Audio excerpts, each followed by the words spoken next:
യാക്കോബ് ഈജിപ്തിൽ. ഉൽപ്പത്തി പുസ്തകം 46-ാം അധ്യായം 1 മുതൽ 34 വരെയുള്ള വാക്യങ്ങൾ. യാക്കോബ് ഈജിപ്തിൽ. തൻ്റെ സ്വത്തുക്കളെല്ലാം ശേഖരിച്ച് ഇസ്രായേൽ യാത്ര തിരിച്ചു. ബെർഷേബയിലെത്തിയപ്പോൾ അവൻ തൻ്റെ പിതാവായ ഇസ്ഹാക്കിൻ്റെ ദൈവത്തിന് ബലികൾ അർപ്പിച്ചു. രാത്രിയിലുണ്ടായ ദർശനങ്ങളിലൂടെ ദൈവം ഇസ്രായേലിനോട് സംസാരിച്ചു. യാക്കോബേ, യാക്കോബേ, അവിടുന്ന് വിളിച്ചു. ഇതാ ഞാൻ. അവൻ വിളി കേട്ടു. അവിടുന്ന് പറഞ്ഞു, ഞാൻ ദൈവമാണ്, നിന്റെ പിതാവിൻ്റെ ദൈവം. ഈജിപ്തിലേക്ക് പോകാൻ ഭയപ്പെടേണ്ട, കാരണം അവിടെ ഞാൻ നിന്നെ വലിയൊരു ജനമാക്കി വളർത്തും. ഞാൻ നിന്റെ കൂടെ ഈജിപ്തിലേക്ക് വരും, നിന്നെ തിരികെ കൊണ്ടുവരികയും ചെയ്യും. മരണസമയത്ത് ജോസഫ് നിന്നെ ശുശ്രൂഷിക്കും. യാക്കോബ് ബെർഷേബയിൽ നിന്നും യാത്രയായി.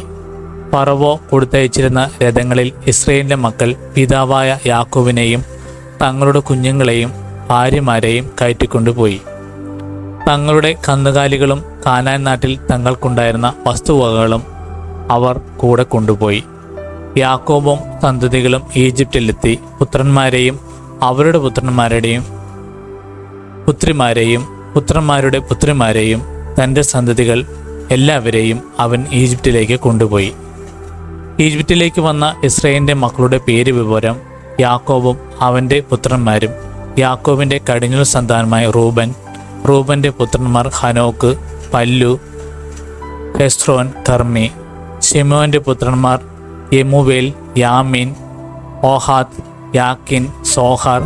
കാനാന്യ സ്ത്രീയിൽ അവന് ജനിച്ച സാവൂൾ. ലേവിയുടെ പുത്രന്മാർ ഗർഷോൻ, കോഹാത്ത്, മെറാറി. യൂദയുടെ പുത്രന്മാർ ഏർ, ഓനാൻ, ഷേലാക്, പെരേസ്, സോഹ്. ഏറും ഓനാനും കാനാൻ ദേശത്ത് വെച്ചു മരിച്ചു. പെരേസിൻ്റെ പുത്രന്മാർ ഹെസ്രോൻ, ഹാമൂൽ. ഇസഹാറിൻ്റെ പുത്രന്മാർ തോല, ഹൂവ, യോബ്, ഷിമ്രോൻ.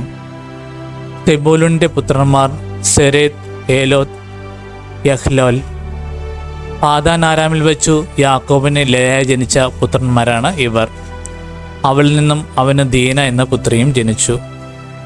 അവൻ്റെ സന്താനങ്ങളുടെ ആകെ എണ്ണം 33 ആദിൻ്റെ പുത്രന്മാർ തിഫിയോൻ, ഹഗി, ഷൂനി, എസ്ബോൻ, ഏരി, ആരോദി, ആരേലി. ആശേറിൻ്റെ പുത്രന്മാർ ഇംന, ഇഷ്വ, ഇഷ്വി, ബറിയ. അവരുടെ സഹോദരി തേറാഹ്. ബറിയയുടെ പുത്രന്മാർ ഹേബർ, മൽക്കിയേൽ. ലാബാൻ തൻ്റെ മക്കളായ ലേയായ്ക്ക് പരിചാരിയായി കൊടുത്ത സിൽഫയുടെ മക്കളാണിവർ. യാക്കോബിന് സിൽഫയിൽ 16 മക്കളുണ്ടായി. യാക്കോബിൻ്റെ ഭാര്യയായ റാഹേലിൻ്റെ മക്കൾ ജോസഫ്, ബെഞ്ചമിൻ. ജോസഫിന് ഈജിപ്തിൽ വെച്ച് ഓനിലെ പുരോഹിതനായ പൊത്തിഫറയുടെ പുത്രി അസ്നായിൽ, മസാസയും എഫ്രായിമും ജനിച്ചു.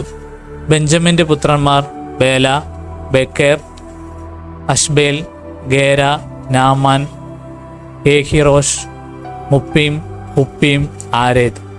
യാക്കോബിന് റാഹേലിൽ ജനിച്ച മക്കളാണ് ഈ 14 പേരും. ദാനിൻ്റെ പുത്രൻ ഹുഷീം. നഫ്താലിയുടെ പുത്രന്മാർ എക്സേൽ, ഗൂനി, ഏസേർ, ഷില്ലേം. ലാബാൻ തൻ്റെ മകളായ റാഹേലിന് കൊടുത്ത ബിൽഹ എന്ന പരിചാരികയിൽ യാക്കോബിനുണ്ടായ പുത്രന്മാർ ഈ 7 പേർ. പുത്രന്മാരുടെ ഭാര്യമാരെ കൂടാതെ യാക്കോബിൻ്റെ കൂടെ ഈജിപ്തിലേക്ക് വന്ന അവൻ്റെ സന്താനങ്ങൾ 66 പേരാണ്. ഈജിപ്തിൽ വെച്ച് ജോസഫിന് 2 പുത്രന്മാർ ജനിച്ചു. അങ്ങനെ ഈജിപ്തിലേക്ക് വന്ന യാക്കോബിൻ്റെ കുടുംബക്കാർ ആകെ 70 പേരാണ്. ഗോഷനിലേക്കുള്ള വഴി കാണിക്കണമെന്നാവശ്യപ്പെട്ടുകൊണ്ട് യാക്കോബ് ജോസഫിൻ്റെ അടുത്തേക്ക് യൂദയെ മുൻകൂട്ടി അയച്ചു. അവർ ഗോഷനിൽ എത്തിച്ചേർന്നു.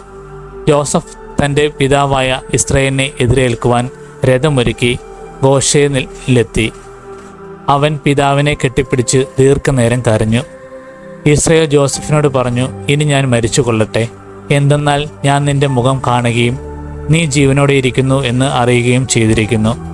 ജോസഫ് തൻ്റെ സഹോദരന്മാരോടും പിതൃകുടുംബത്തോടുമായി പറഞ്ഞു, ഞാൻ പോയി ഫറവോയോട് പറയട്ടെ, കാനാൻ ദേശത്തായിരുന്ന എൻ്റെ സഹോദരന്മാരും പിതൃകുടുംബം മുഴുവനും എൻ്റെ അടുത്ത് എത്തിച്ചേർന്നിരിക്കുന്നു. ഇവർ ഇടയന്മാരാണ്, കാലിമേയ്ക്കലാണ് ഇവരുടെ തൊഴിൽ. ആടും മാടും അവർക്കുള്ളതൊക്കെയും അവർ കൂടെ കൊണ്ടുവന്നിട്ടുണ്ട്. ഫറവോ നിങ്ങൾ വിളിച്ചു നിങ്ങളുടെ തൊഴിൽ എന്താണെന്ന് ചോദിക്കുമ്പോൾ അങ്ങയുടെ ദാസന്മാർ ചെറുപ്പം മുതൽ ഇന്നുവരെയും കാലി മേയ്ക്കുന്നവരാണ്, ഞങ്ങളുടെ പിതാക്കന്മാരും അങ്ങനെയായിരുന്നു എന്ന് പറയണം. അങ്ങനെ പറഞ്ഞെങ്കിലേ ഗോശേൻ നാട്ടിൽ നിങ്ങൾക്ക് പാർക്കാനൊക്കൂ. കാരണം ഇടയന്മാരോട് ഈജിപ്തുകാർക്കാണ് അവജ്ഞയാണ്.